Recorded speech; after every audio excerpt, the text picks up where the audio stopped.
All right, the 1.5 notes. Here we're looking at domain restricted graphing. It's really not as hard as it sounds. Domain restricted graphing just means instead of looking at the whole graph, we're just going to be looking at a part of our graph. So let's take a look at example number 1.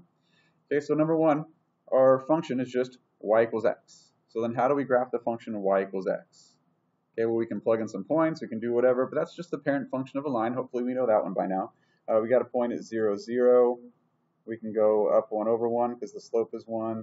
We can go down 1, back 1 because the slope is 1. Now this might be hard to see. I'm using pencil. You'll see why in a minute. But our function would look like this. It'd be just a regular old line with a slope of positive 1. Okay, so it looks something about like that. All right, and then they want to know, well, we'll get to this in a minute, but first of all, they only want our graph of our function when x is greater than 0. Okay, well, where is x greater than 0? Well, my x values are greater than 0 basically everywhere on the right side of the y-axis. So then we don't want any part of our graph that's on the left side of the y-axis, which is why I wrote in pencil, because now we're going to erase that part. We don't want that. Okay, if you're not using pencil, that's okay. We can fix that in a minute. But let's see. We only want stuff greater than 0. Are we including the point x equals 0? No, so then we would want to put an open circle at 0, and then from there we have our graph. So again, we only want stuff greater than 0, so instead of the whole line, we want to start it here and then take off that way forever. Okay. Also, they're asking what is f of 0? In other words, in my function, when I plug in 0 for x, what do I get? Well, since we only want values of x that are greater than 0, well then there's no solution. Okay, if we were including that point, if it was greater than or equal to, well, yeah, then we can get an answer. But since we're not including the point when x is 0, that one doesn't work. Okay, now, if you have a highlighter or a different colored pen or pencil, we can make that graph a little easier to see. Let's see if the red pen will show up over the pencil. We want an open circle, and then just that line there. Maybe the highlighter would work better. I don't want to put too many colors on here, but we'll try it. So open circle, and then that's going to be our graph. Again, it's getting a little cluttered because I use 3 different things, but try to make sure it's an open circle there, and then going to the right. Okay, so that's domain restricted graphing. It's just looking at part of a graph instead of the whole thing. Okay. Next, they also did ask us for the domain and range for this function. Well, the domain's really easy because they gave it to us. They told us what x has to be. X has to be greater than 0. So then that's basically what we put down here. The only difference is we're going to put it in interval notation. This is inequality notation. Okay, so then the smallest thing x can be is 0. We're not including 0 because we've said just greater than 0, not greater than or equal to. So then we use parentheses there, and it goes from 0 all the way to infinity. Always parentheses around infinity because we can never reach infinity. Okay, and then the range, well, the range, just look at your graph. What can my y values be? Well, my smallest y value is here at 0, and my biggest y value goes to infinity. So it's going to be, in this case, the same as the range.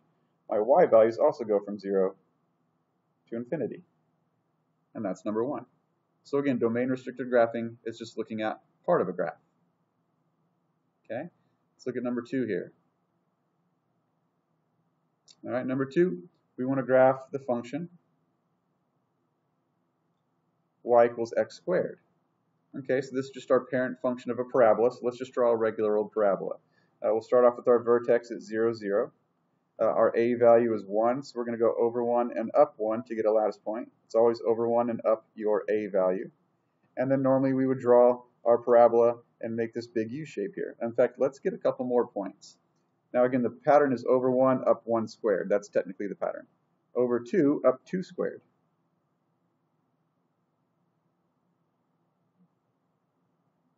Over 3, up 3 squared. So 1, 2, 3, 4, 5, 6, 7, 8, 9. Let me double count that. 1, 2, 3, 4, 5, 6, 7, 8, 9 would be right about here and right about there. And then we'd have this parabola that goes up forever both directions. Okay? But here, they only want the parts of our parabola that are greater than negative 3. So when x is negative 3, well, we got this point up here that we plotted at negative 3, 9. Well, we don't want it to keep on going up in that direction. We want it to stop there. Okay? Are we including this point?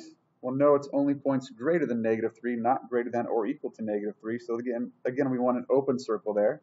And then our graph does go forever, so it keeps on going on the right side. Okay, so we want the parabola only from here over. Okay, so then that's number 2, how we graph number 2. And then f of -3. In our function, what do we get when we stick in -3? Well, we can't stick in -3. We only want stuff bigger than -3. So again, this one's no solution. Okay, and then what about the domain and range? So the domain and range for number 2 here. Well, the domain, well, it's right there. We want x values greater than -3. In other words, our x values can go from -3 to infinity. We're not including -3, and we can never reach infinity, so then parentheses there. And then what about our range? Well, our lowest point on our graph is right here at 0. And yeah, y can be 0. That's our vertex. That is part of our graph. So then brackets around 0. And then since it goes up forever, it goes from 0 to infinity. And that's our range. Okay, so that's number 2. Okay. Another thing you can do on these problems is I can say, okay, well, I know something special is happening at -3. That's basically where I'm going to stop or start my graph, depending on how you're looking at it. So if you want to, you can draw a boundary line right there. I'm going to draw a dotted boundary line in red. And you can do that right from the beginning. We'll do that on another problem in just a second. And then I'll try to draw a little darker on the next one so you can see that line better. Okay. But if you want to, again, you can put your boundary lines in first. All right. Number 3. Adjust the camera a little bit. All right, next, we want to sketch the function y equals the absolute value of x. And then this time our domain restriction is a little bit different. So let's start again by drawing the whole function, which is why I'm using a pencil again. And then we'll figure out what this thing means. All right, so the graph of this thing, we've done this a couple times now. It's just that v, the vertex at the origin, and then the slope of my 2 lines are 1, so I'm going to go up 1 over 1 in both directions a few times, and then draw my graph. Okay, so my graph would look something about like that. Make this line a little darker, so they match a little bit.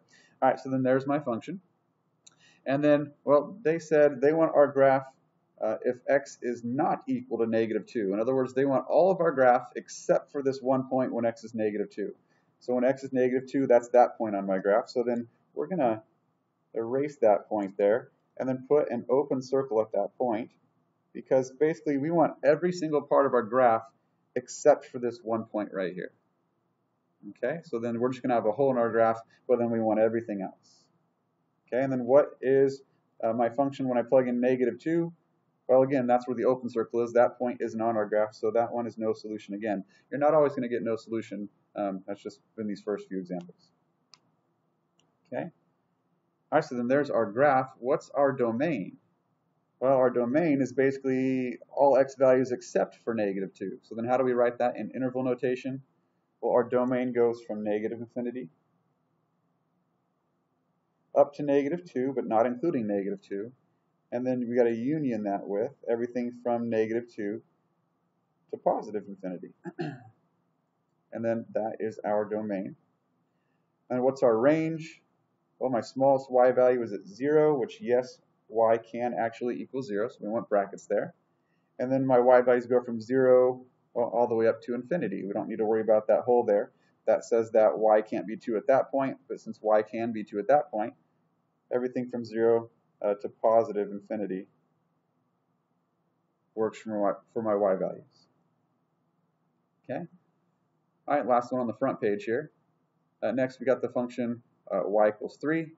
And then this time the domain restriction is a little bit different. There's 2 of them. We want all the x values between 0 and 6.